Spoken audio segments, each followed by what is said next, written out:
माननीय राष्ट्रीय अध्यक्ष जी का आगमन हो गया है। यार परम आदरणीय राष्ट्रीय अध्यक्ष जी, तरफ लोगों का लगातार आकर्षण बढ़ रहा है। पिछले 7-8 महीने से इस वैश्विक महामारी की वजह से पार्टी में शामिल होने वाले नहीं प्रस्तुत कर सके, लेकिन आज बड़े हर्ष के साथ सूचित कर रहा हूं कि समाजवादी पार्टी में पूर्व केंद्रीय बहुजन समाज पार्टी के पूर्व सांसद अंबेडकर नगर श्री त्रिभुवन दत्त जी आज समाजवादी पार्टी में साथ के श्री कैप्टन इंद्रपाल सिंह पाल, इनके भाई वर्तमान में भारतीय जनता पार्टी सरकार में मंत्री हैं। हरदोई अपने सैकड़ों साथियों, करण सिंह सैनी सहित एक लंबी सूची है मेरे पास, वो आज समाजवादी पार्टी में शामिल हो रहे हैं। प्रभुदयाल चौहान जी के साथ श्री राजाराम चौहान ब्लॉक प्रमुख साहब, श्री नसरीन बानो वर्तमान में नगर पालिका परिषद की अध्यक्ष हैं साहबाद हरदोई, वो समाजवादी पार्टी में आज सम्मिलित हो रहे हैं। श्री कमलेश पाल हैं कि आप आज प्रेस वार्ता पर यहां पर आए, तो मैं सर्वप्रथम कैप्टन इंदर सिंह पाल से अनुरोध करूंगा कि वो 2 शब्द मीडिया के सामने बात रखने का कष्ट करें।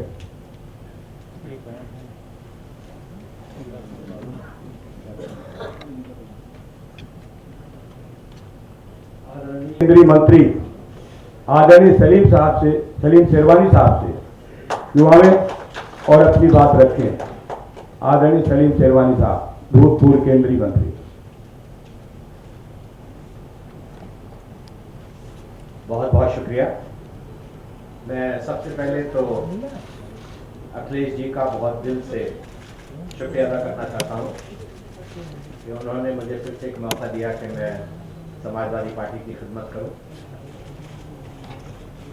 मेरी पैदाइश तो इलाहाबाद में हुई, मगर मेरी सियासी ज़िंदगी, मेरी राजनीतिक ज़िंदगी बदायूं में शुरू हुई, जहाँ मैं पहली दफ़ा 1984 में सांसद बना।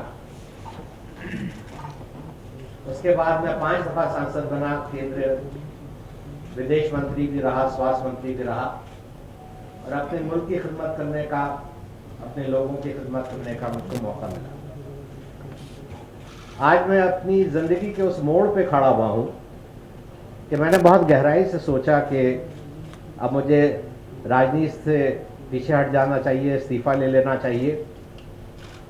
बहुत कुछ दिया है मुझको ऊपर वाले ने, बहुत कुछ मैंने देख भी लिया, काम भी कर लिया, मगर जो मौजूदा हालात हैं आज हमारे देश में, उसको देखते हुए कि आज नफरत की राजनीति, भाई को भाई से लड़ाने की राजनीति, एक दूसरे के दिल में शक पैदा करने की राजनीति, झूठ की राजनीति, मैंने अपना फर्ज समझा कि मैं एक ऐसे इंसान का साथ दूं जो मोहब्बत में यकीन करता है, भाईचारे में यकीन करता है और देश को बनाने में यकीन करता है। नफरत से मुल्क नहीं चल सकता। मुल्क चलेगा जब हम हर मज़हब, हर धर्म, हर बरादरी, हर आदमी की इज्जत करेंगे, औरतों की इज्जत करेंगे, बुजुर्गों की इज्जत करेंगे, सबको साथ लेके चलेंगे, तभी हमारा देश आगे बढ़ेगा। और इस लड़ाई में मैं अखिलेश जी का साथ देना चाहता हूँ, दिल से साथ देना चाहता हूँ। मेरी पूरी टीम जहाँ भी हो, उत्तर प्रदेश के किसी भी कोने में हो, मैं उन सब का स्वागत करता हूँ। और ये कहना चाहता हूँ, आखिरी बात कह के अपनी बात को ख़त्म करना चाहता हूँ कि हम बहुत गर्व के साथ सर ऊंचा उठा के कहें कि हम मुसलमान हैं। हम बहुत शौक से, बहुत सीना चौड़ा करके कहें हम हिंदू हैं, मगर एक बात उसके आगे लगा दें, हम हिंदुस्तानी मुसलमान हैं, हम हिंदुस्तानी हिंदू हैं। और जब तक हमारा देश एक रहेगा हम सब आगे बढ़ेंगे, हम सब तरक्की करेंगे। इसी देश में हमने अपनी पहली सांस ली है और इसी देश में हम अपनी आखिरी सांस लेंगे। इस देश को हम बनाएंगे, इस देश को हम टूटने नहीं देंगे और नफरत नहीं होने देंगे। बहुत बहुत शुक्रिया आप सब। प्रदेश के पूर्व मुख्यमंत्री और 2022 के होने वाले मुख्यमंत्री, युवाओं बेरोजगारों को प्रेरणा स्रोत माननीय श्री अखिलेश यादव जी के नीतियों में आस्था रखते हुए ऐसे अवसर पर मैं बहुत कुछ भाषण नहीं देना चाहता हूं। मैं माननीय अध्यक्ष जी का बार बार स्वागत और नमन करता हूं कि जब मैं बहुजन समाज पार्टी की नीतियों से काफ़ी दुखी था, ऐसे समय में माननीय अध्यक्ष जी ने मुझे जो समाजवादी पार्टी में स्थान दिया है उसके लिए मैं तहे दिल से शुक्रिया अदा करता हूं और दिल से स्वागत वंदन अभिनंदन करता हूं। और निश्चित तौर से मैं पढ़ाई पीरियड से ही बहुजन समाज पार्टी में बामसेफ DS4 और BSP में जुड़ करके लंबे अरसे से काम किया। लगभग 40 वर्षों तक मैं पार्टी में काम करता रहा। मुझे अध्यक्ष जिला पंचायत, सांसद और विधायक बनने का अवसर मिला। निश्चित तौर से मैं ऐसे अवसर पर भरोसा और विश्वास दिलाता हूं माननीय अध्यक्ष जी को, माननीय प्रदेश अध्यक्ष जी को, समाजवादी पार्टी के समस्त साथियों को कि जो मेरा जीवन बचा शेष है मैं समाजवादी पार्टी को आगे बढ़ाने के लिए तन मन धन से जो भी सहयोग हो सके करता रहूँगा। इसी आशा और विश्वास के साथ माननीय जी अध्यक्ष जी का जो भी आदेश होगा मैं उसको तन मन से करने के लिए तैयार रहूँगा। जय भीम, जय समाजवाद। आदरणीय सलीम शेरवानी साहब और बड़ी संख्या में जो आज समाजवादी पार्टी में शामिल हो रहे हैं, मैं सभी लोगों का बहुत बहुत स्वागत करता हूं, बहुत बहुत बधाई देता हूं। साथ ही मैं पत्रकार साथियों का भी धन्यवाद दूंगा। इधर बहुत दिनों में हमारी आपकी मुलाकात नहीं हुई और कारण भी ऐसा है, न केवल हम बल्कि पूरी दुनिया उस बीमारी से लड़ रही है। पूरी दुनिया में जहां कहीं भी देखें और आज भी अगर जानकारी करना चाहें तो हर जगह ये बीमारी फैल रही है। उत्तर प्रदेश की सरकार,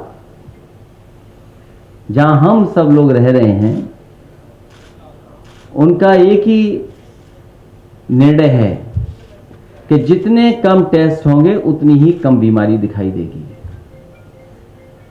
मुझे याद है लगातार जिस समय से कोविड-19 से लड़ना पड़ रहा है, उस समय से लगातार ये बात कह रहे थे कि टेस्ट ज्यादा होने चाहिए, टेस्ट लगातार हों, जिससे कम से कम पता तो लगे कि आखिरकार बीमारी कितनी है। लेकिन सरकार और सरकार के लोग न आज बीमारी से लड़ रहे हैं,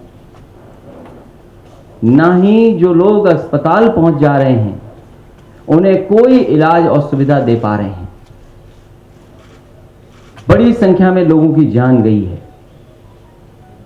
जिसमें कैबिनेट के मंत्री, उनकी जान गई, सदस्य हैं उनकी भी जान गई, अधिकारी जो लगातार काम कर रहे थे, ग्राउंड पे थे, उनकी जान गई, हमारे आपके बीच में लगातार पत्रकार काम कर रहे थे, उनमें से भी कुछ लोगों की जान चली गई।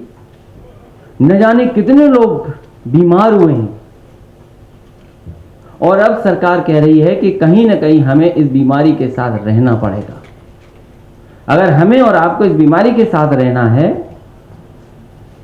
तो हमारे अस्पताल क्यों नहीं अच्छे हैं, अस्पताल का इंतजाम क्यों नहीं बेहतर कर पा रहे हैं।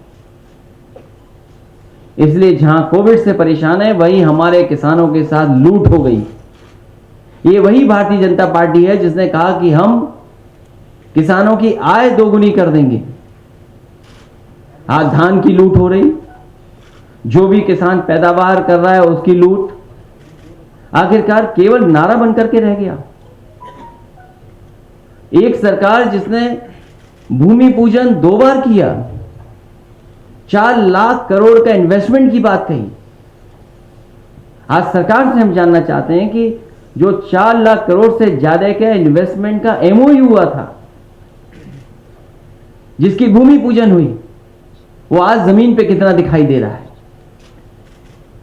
इसलिए ये झूठी सरकार है और इस सरकार को हटाने के लिए हमारे साथ लगातार लोग जुड़ रहे हैं। मैं उनका स्वागत करता हूं, बहुत बहुत बधाई देता हूं कि इस लड़ाई में हमारा साथ देने आ रहे हैं, समाजवादियों का साथ देने आ रहे हैं। मेरे दाएं संजय चौहान बैठे हैं, जिला पंचायत अध्यक्ष प्रभुदयाल चौहान वो शामिल हो रहे हैं, चौधरी नसीम बेगम वो शामिल हो रही हैं, सलीम अख्तर साहब शामिल हो रहे हैं, अलीम सैफी साहब वो शामिल हो रहे हैं, आसिफ खां बब्बूपुर विधायक जी शामिल हो रहे हैं, नसीना बानो जी शामिल हो रही हैं, कमलेश पाठक जी शामिल हो रहे हैं, त्रिभुवन दत्त जी बहुत ही मजबूत नेता और अपने समाज के बीच में लगातार काम करने वाले, वो आज समाजवादी पार्टी में शामिल हो रहे हैं। बहुत ही काम करने वाले हमारे सैनी वीके सैनी साहब भी शामिल हो रहे हैं। मुझे खुशी है इस बात की कि कैप्टन इंदर सिंह पाल जी भी आज समाजवादी पार्टी में शामिल हो गए हैं।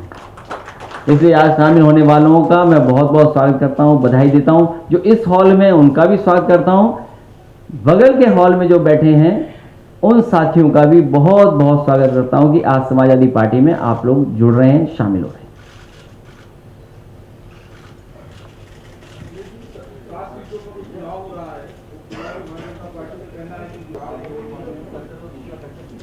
4 लाख करोड़ से ज्यादा और उसके बाद एमओयू हुए हैं। सरकार को कम से कम आज बताना चाहिए कि कितना जमीन पर इन्वेस्टमेंट उतरा है।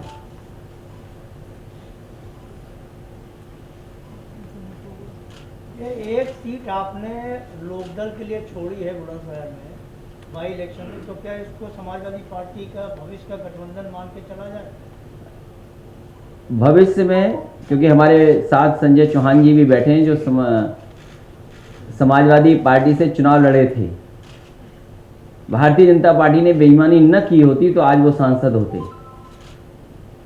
इसी तरह महान दल के भी हमारे लोग साथ हैं, केशव देव मौर्य जी, और लगातार पार्टी का प्रयास होगा कि लोगों को जोड़ा जाए, लोगों को जगह दी जाए। आने वाले समय में जो चुनाव होने जा रहा है वो न केवल उत्तर प्रदेश का चुनाव होगा बल्कि देश की राजनीति का भी भविष्य तय करेगा उत्तर प्रदेश। राज्यसभा की 8 सीटों पे आज भारतीय जनता पार्टी के प्रत्याशी नामांकन कर रहे हैं। 9 सीटें उन लोगों ने पहले दावा किया था कि हम जीतेंगे। बीएसपी ने भी एक प्रत्याशी खड़ा करने का काम किया। चर्चा ये है कि अंदर खाने बीजेपी और बीएसपी का ये टैक्ट हो रहा है कि वो अभी 3 बजे तक आपको और हमको सबको इंतजार करना चाहिए। 7 सीटें जो बाईकोस में इस बार जा रहे हैं, क्या लगता है, क्या उनका परफॉर्मेंस क्या रहेगा? मेरे से बेहतर आप लोग बता सकते हैं। समाजवादी पार्टी का परफॉर्मेंस बहुत अच्छा रहेगा। टारगेट क्या है आप लोगों का? 7 सीटें टारगेट 2022 है और उसकी शुरुआत होगी बाई इलेक्शन से। तो मैं कह रहा हूँ आपको इंतजार करना चाहिए 3 बजे तक का। अखिलेश जी, महिलाओं के खिलाफ अपराध को लेकर बहुत चिंता जताई गई थी बीते कुछ दिनों में। आज एक बहुत ही हिलाने वाली घटना बल्लभगढ़ से रिपोर्ट की जा रही है, जहां 20 साल की एक लड़की को खुलेआम गोली मार दी जाती है। तो चाहे यूपी की बात हो, चाहे हरियाणा की हो, महिलाओं को लेकर, लड़कियों को लेकर, सुरक्षा को लेकर आप क्या करेंगे? चिंता है सरकारों को अपनी जिम्मेदारी निभानी चाहिए। और जहां उत्तर प्रदेश का सवाल है, उत्तर प्रदेश में सरकार की कानून व्यवस्था पूरी तरीके से ध्वस्त है। मुझे वो समय याद है कि जब सबसे बड़े कोर्ट ने ये कहा कि 1090 जैसी सुविधा हर प्रदेश में होनी चाहिए, या जिस तरह का रिस्पांस सिस्टम डायल 100 बना था वो आज 112 है। अगर इसी तरह का हर प्रदेश में और समाज को जागरूक किया जाए तो मैं समझता हूँ महिलाओं के प्रति, बेटियों के प्रति जो इस तरह की घटना हो रही हैं वो नहीं होंगी। और जब सरकार उत्तर प्रदेश की ऐसी है जो आंकड़े छिपाती हो, वो मानने को तैयार ही ना हो किसी चीज के लिए, तो उत्तर प्रदेश सरकार से क्या उम्मीद करोगे? और एक घटना नहीं, उत्तर प्रदेश में न जाने कितनी घटनाएं हमने और आपने देखी हैं जिसमें सरकार ने जो सरकार की जिम्मेदारी थी निभानी चाहिए थी वो निभाई नहीं है। बाइपोल जो है ये आने वाले 22 के इलेक्शंस के लिए लिटमस टेस्ट है सारी पार्टी है। बीजेपी लगातार प्रचार कर रही है, बीजेपी जगह जगह जा रहा है, लेकिन सपा बसपा कांग्रेस कई फील्ड में नहीं जा रही, पार्टी रह रही है। समाजवादी पार्टी लगातार काम कर रही है और जब परिणाम आएगा तो फिर हम और आप यहीं पर बैठ करके एक बार बातचीत कर लेंगे।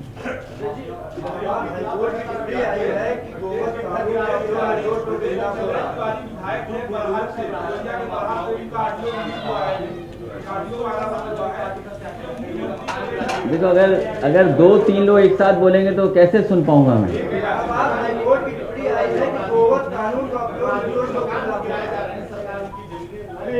ये सरकार जिन लोगों के पुश्तैनी घर मकान हैं उन पे भी बुलडोजर चला रही है, और हमसे ज्यादा कौन अच्छा समझेगा सरकार को? हमारा अपना घर, मुझे अपनी आप खुद एफिडेविट देना पड़ा कि हम घर नहीं बनवा सकते। तो सरकार जो कर रही है, सरकार को ये सोचना चाहिए कि पुश्तैनी घर मकानों पे अगर बुलडोजर चलेंगे तो देश में न जाने कितने ऐसे घर हैं जिनके नक्शे पास नहीं हैं। और सरकार अपना भी तो देखे कि अपना नक्शा पास कराया है सरकार ने कि नहीं कराया है। कोई मुझे ये बताए कि मुख्यमंत्री आवास का नक्शा पास है कि नहीं है। सुरेश तिवारी ने विधायक हैं देवरिया के बहादुर का अभी ऑडियो वायरल हो रहा है, इसमें मुख्यमंत्री को लेकर शब्द कह रहे हैं और तमाम भी और कैसे ऑडियो विधायकों क्या है जो नाराजगी जता रहे हैं मुख्यमंत्री से। ये विधायक टेक्नोलॉजी को नहीं समझते होंगे इसलिए सब कुछ बोल गए। मैं उनको बधाई देता हूं कि उन्होंने कम से कम सच तो बोला। प्रदेश में लॉ एंड ऑर्डर जिस तरीके जिस तरीके का खराब है, जगह जगह लूट हत्या बलात्कार हो, इसके लिए किसको दोषी मानते हैं? सरकार, मुख्यमंत्री खुद। जब मुख्यमंत्री जी ये कहेंगे कि ठोक दो, तो प्रदेश में पता ही नहीं है किसको किसको ठोकना है। इसलिए मैं धन्यवाद देता हूं, मैं अपने सभी साथियों का स्वागत करता हूं जो आज समाजवादी ही हैं और समाजवादी पार्टी में शामिल हुए। मैं बहुत बहुत बधाई देता हूं। इसी तरह लगातार पार्टी में शामिल करने के लिए काम करते रहेंगे और उत्तर प्रदेश को खुशहाली के रास्ते पे ले जाने के लिए समाजवादी पार्टी काम करेगी। आई है कि उत्तर प्रदेश में गोवध कानून का उपयोग जो है निर्दोष लोगों के खिलाफ हो रहा है, क्या कहना है? मैं हाई कोर्ट का स्वागत करता हूं। कहीं ना कहीं उन्होंने पूरी जानकारी ली होगी, उनको जानकारी मिली होगी, और सरकार कैसी आप नहीं जानते। आप सच लिख दीजिए, अगर ना आप जेल चले जाएं तो बताइएगा। कितने पत्रकार जेल चले गए, एफआईआर लिख गई उनकी। एक पत्रकार अभी भी जेल में है। तो यस तो बोल रहे हो, सच तो बोल दो। अगर सच बोले और जेल ना चले गए तो बताइएगा। इसलिए जनता तैयार है उत्तर प्रदेश की इस सरकार को हटाने के लिए। जब कभी जनता को मौका मिलेगा तो आप देखिएगा कि किस तरीके से सरकार हटती है। बहुत धन्यवाद।